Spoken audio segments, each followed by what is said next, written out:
Senator. Thank you.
Okay, everybody, we're going to move back to the next to our location, to our remarks location.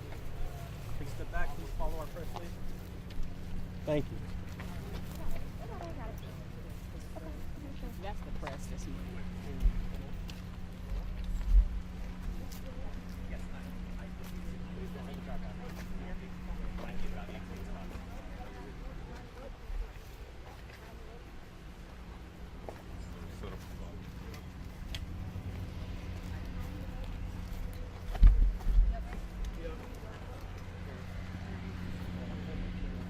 Excuse me.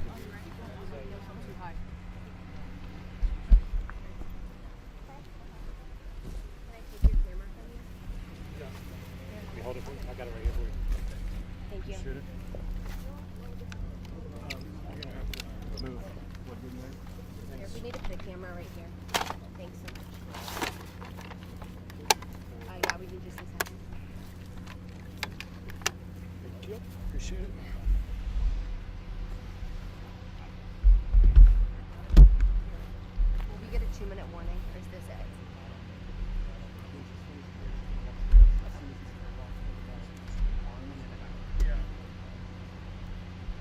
Yes, can you confirm if this family who lives here and was impacted by the hurricane? Stills. Full stills. Full stills. Full stills.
Mic check, 1, 2, 3. Did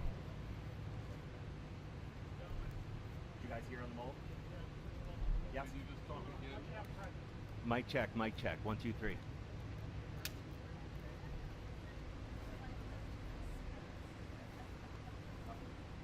No, we're good. Oh, good. We were just asking for a little more, that's all. Okay, but you're good? You happy? Everyone good? That's all that matters.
Thank you so much.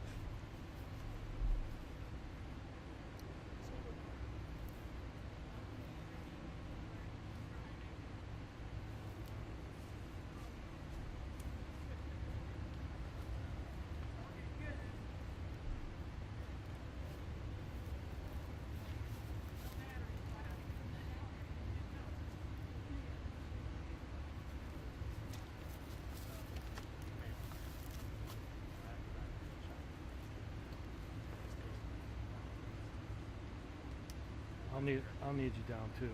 So.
So I'm here in Augusta to first and foremost thank the federal, state, and local leaders. Mayor, I want to thank you for your leadership in particular on the ground. I am here to personally take a look at the devastation, which is extraordinary, and it is particularly devastating in terms of the loss of life that this community has experienced, the loss of normalcy, and the loss of critical resources. And so I'm here today to thank all of those who are working to get folks the support and the relief that they so desperately need and so rightly deserve. And that includes the fact that still in this community up to 60% of the residents here do not have power. Many have been without running water for at least a couple of days now. Many have water but no hot water. I was just talking with one of the members of the community and her daughter who lost her husband, and there is real pain and trauma that has resulted because of this hurricane and what has happened in terms of the aftermath of it. I do want to acknowledge and thank the first responders who have been extraordinary. Having met with them, they are the kind of folks that are the heroes in moments of crisis, who do extraordinary work that is about lifting up other people. As it relates in particular to the leaders who are here and doing that work, including the first responders, most of them, as it relates to the local folks, are folks who have personally, and their families have personally experienced loss and devastation, and yet they leave their home, leave their family to go to centers like where I was earlier to do the work of helping perfect strangers. And it really does highlight the nobility of the kind of work that these public servants have dedicated themselves to, which can be in moments of crisis like this so selfless in the way that they do that work. The President and I have been paying close attention from the beginning to what we need to do to make sure the federal resources hit the ground as quickly as possible.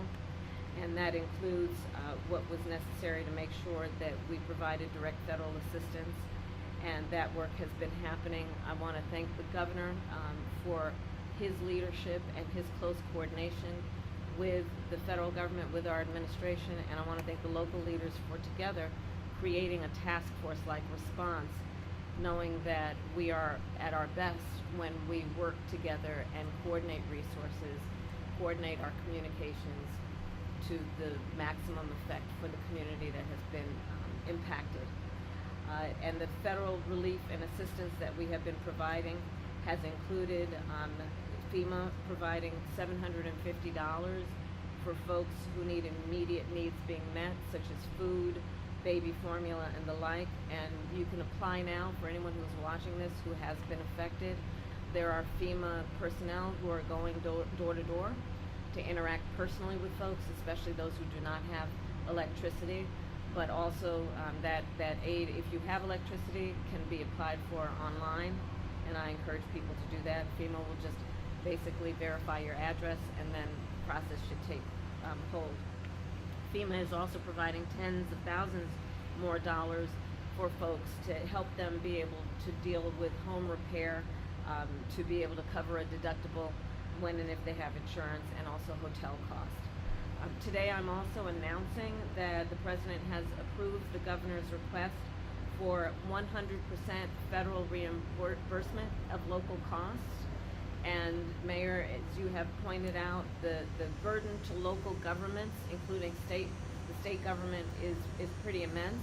And so by announcing today and making the dedicated resources to cover 100% of local costs, will have a huge impact on our ability to get relief to people as quickly as possible.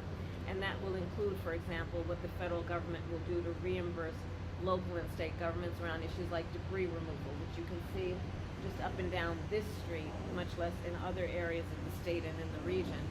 This is a big issue. I was speaking with one of the residents of the community who needs that big tree removed so she can actually get to work and make sure that her child is able to get to school when the schools reopen. So this is a very big part of the recovery process. That money of the federal reimbursement will also help with emergency services that are now being provided by the state, so that they can be reimbursed and then have the resources to keep providing those emergency services. Also, we will be covering the local government costs for food, water, and shelter. Again, resources that are desperately needed by the members of this community. And so my final point to the residents of this community and the region is that we are here for the long haul. There is the work that we have done together that was the immediate response, well, preparation for, and then the immediate response after. But there's a lot of work that's going to need to happen over the coming days, weeks, and months. And the coordination that we have dedicated ourselves to will be long-lasting, to get families, to get residents, to get neighborhoods back up and running. And my last point is this.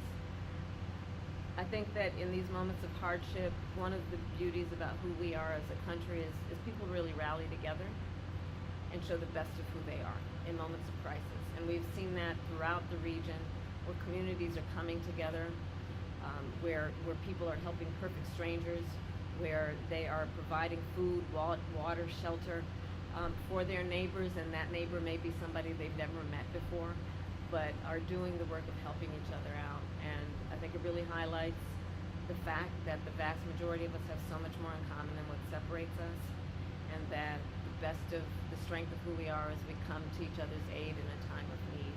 So I thank everyone for doing that kind of work every day. And with that, there is more work to be done. Thank you all. Do you have an update on the death toll, Madam Vice President, or on people who are missing? I did receive updates in terms of what's happening in the state, and so far the number looks to be 33. The mayor was just sharing with me 7 alone in Augusta Richmond County. So the numbers are coming in, and part of the challenge of being accurate at this moment is that there are still so many areas that are remote, also rural areas, areas that are not easily accessible. So the assessment of the damage is being done across the board, and of course the highest priority is to locate and determine individuals, people who are in need, and making sure we're getting to them as quickly as possible. Okay, thanks everybody. We're going to move, if you'll just follow our press lead this way.